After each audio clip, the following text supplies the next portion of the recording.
Hi, welcome to Concept Z Performance. My name is Josh, and today we're going to be working on our 370Z track car. We were at the Nissan Challenge event relatively recently, and our 370Z track car is unfortunately having some temperature issues.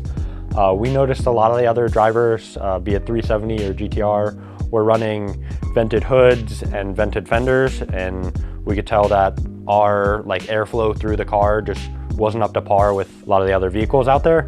So we're looking to replace our hood and get in our fenders today and increase the cooling of our 370.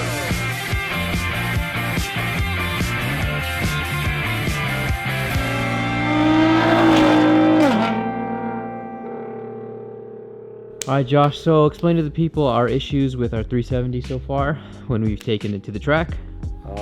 So our most recent issue, and it's been plaguing us for a while, is cooling. So we've been talking to a lot of the other 370 track guys. We were actually at Nissan Challenge recently, and a lot of them are running vented hoods and vented fenders. They said a good first step is to just take out the fender liner. So we're gonna spend a few minutes taking out the fender liner and probably rolling the fender a little bit. As well as we have a brand new Seibon carbon fiber hood, which will hopefully help evacuate some of the hot air and aid with our cooling issues. Cool, so let's get to it. So first things first, man, let's get this old stock hood off. We have the OEM latch system, which these are the ones that are deployed using the under dash latch, and then this is the main one that you have to come in and press at the end. And then we also have to remove the the nozzle system here for your windshield. So all this has to come off as well if we're planning to reuse it, and why wouldn't we? So let's get to it.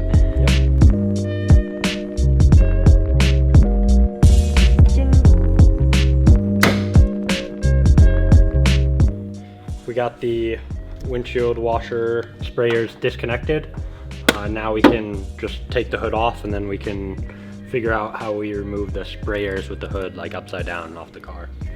But these are just 12 mil nuts, and there's gonna be 3 on each side, it looks like.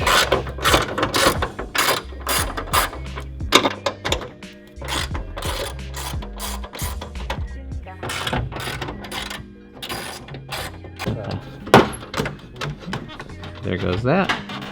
There goes the bolts. Set the camera down here. This is a very lightweight hood. Yep. And as you can see, the Z is now topless. And there it is. While we have the hood here, we can take a closer look at these bad boys and see how they come out. And as well, yeah, we have to remove all of we're gonna remove this factory weather seal, as well as the 2 side latches, the 2 bump stops, and the main latch. The main latch is just 2 12 mils. Quite tight, but you would hope. Yeah, I guess I would hope. I don't like my hood flopping straight into my windshield. I don't know. Call me weird, but I just prefer my cars like that. And then this thing just threads in. And then same thing for the other side.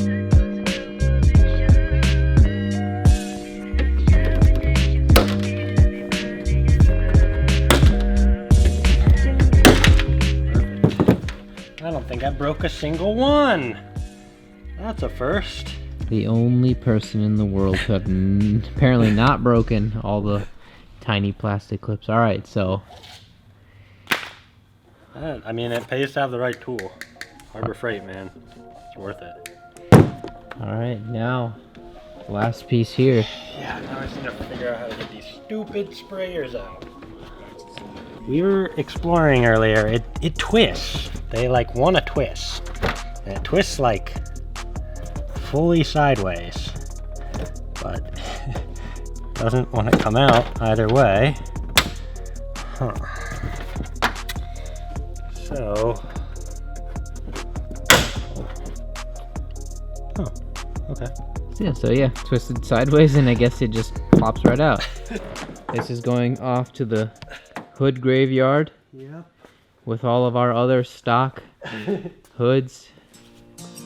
I will remember you. Will you remember me? Don't let your life pass you by, and weep not for the memories.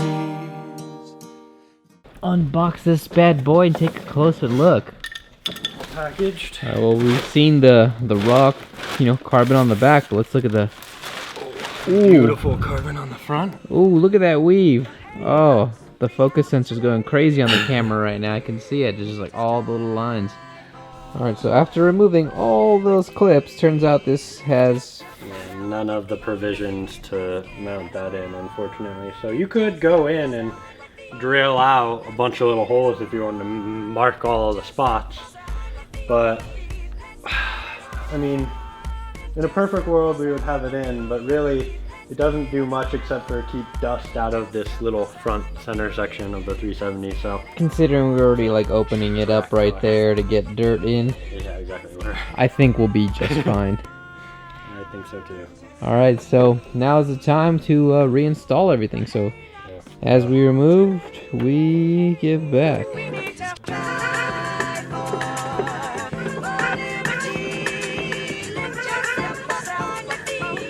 If you look, it lines up perfectly where there's like a little filled hole.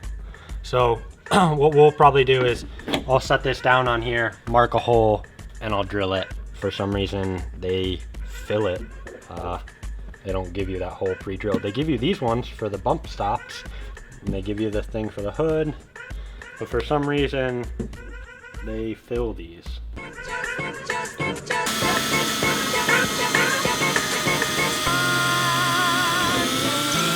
It's mainly just to hold this thing so it doesn't twist.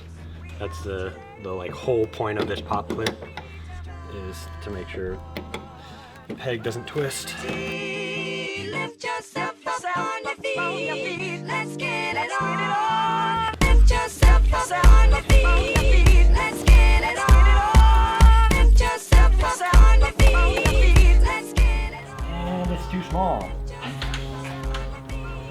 That's actually the exact same thing again that happened with our N-Tune hood. Okay, so the hood is on. It needs to be bolted down completely and adjusted, to make sure it'll fit to the best of its abilities. But there's definitely quite a bit of things that we've noticed that we've got some issues with this Seibon hood. For one, just starting off, right in here, the hood prop does not fit, which is rather unfortunate. It's not a deal breaker, and you can modify it. Yeah, it just needs to be like dremelled out, or you need to open up the hole a little bit. One of the more unfortunate things is our nozzles, our sprayers. Like when we went to go hook them up, like they're really tight in the OEM hood. Like it's a hard fit. And when you try to install it on this hood, they just fall right out. It doesn't even try to stay So in the if hole. you ever want to go back to your stock hood and want to run these on both, you're gonna have to like epoxy or glue them in. Yeah, so you might have to buy a second set just to make it work, so that way you don't ruin them, which is rather unfortunate. As well as, like we showed you earlier, these holes weren't drilled for the pop clips that hold these and make it, because these are your like latches that go into here, but if they're not like straight forward backwards, they'll hit and they like won't latch. So they need to stay forward backwards, which is what this pop clip and this pop clip are for, and they weren't drilled out for those. You have to drill those yourself. You're gonna have to open up this. You would have to epoxy this, as well as it doesn't have all of the spots for the OEM seal. And none of the spots for the... Yeah, the spots for all the clips on the tube. You would have to drill those out as well. So those are kind of our issues with them. So if you ever considered buying this hood, we will link it down below if you guys are interested. Just keep in mind that those might be some issues that you'll be facing. If they don't bug you, they don't really bug us. Yeah, it's a track car. It's not meant to be like replacing the OEM hood on a daily driver on something. We need the windshield sprayers and we need this dust shield because we're trying to keep our engine bay clean. Like, this is a track car, so you don't need that. You don't need the sprayers. But if you are trying to retain those things, this might not be the best hood for you. If you take a closer look here, though, the gap on like the side from the fenders is pretty nice. But the back is is pretty big. Well, we did have to adjust it quite a bit up. Boom. Carbon fibre. You know what they say, an apple a day keeps the doctor away. Gotta get your daily dose of fiber. With the hood completely installed now, we are good to go with that. The last thing to remove was the fender liners. We're gonna get rid of actually these Nismo front bumper fender liners. Yeah, so to make it easier for you guys to see, obviously we took the front bumper off. This isn't necessary to do. If you guys want to do the same thing to improve your car's cooling capability. All right, so I'm just going along and removing the pop clips that are along the inside edge. It looks like there is 1, 2, 3, 4, and then right here is a Phillips head that clips it to the fender. The last one is difficult with our splitter on, but normally it wouldn't be too bad. It's right there. So I'm just gonna have to go ahead and like sneak on top of the splitter, but above or underneath that, and get that little last pop clip. What are these? Are they like these are the like speed nuts that are like the same as these. And normally your splash shield like goes in here, but we actually have a spacer, and then our splitter is mounted up through there, so I need to go from underneath the splitter, and we just have a really long bolt.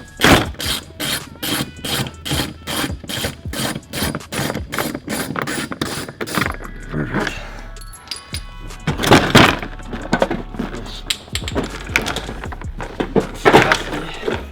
Should come out.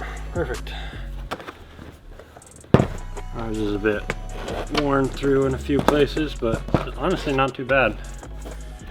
Not too shabby. Alright, so hopefully this you know, helps our airflow here, helps keep the engine cool a bit more. So I guess we'll find out soon though, right? So once we find out, we'll make sure to keep you guys posted on that. So let's take the other one out, and I think that's gonna be it for this video. Yep.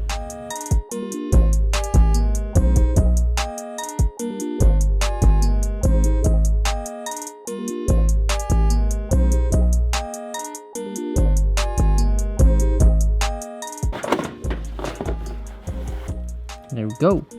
There we go. Fender liner 2. Cool. Thanks for watching this far into the video. If you guys want to hear some updates on our 370Z, we'll be doing a video in the near future at the track and show you how our cooling mods go. And if you guys want to win one of these sweet new t-shirt designs behind us, all you have to do is comment down below, be subscribed to our YouTube channel, and follow us on Instagram, and we'll pick a winner next week. Thanks for watching. An easy way to make horsepower on an NA car.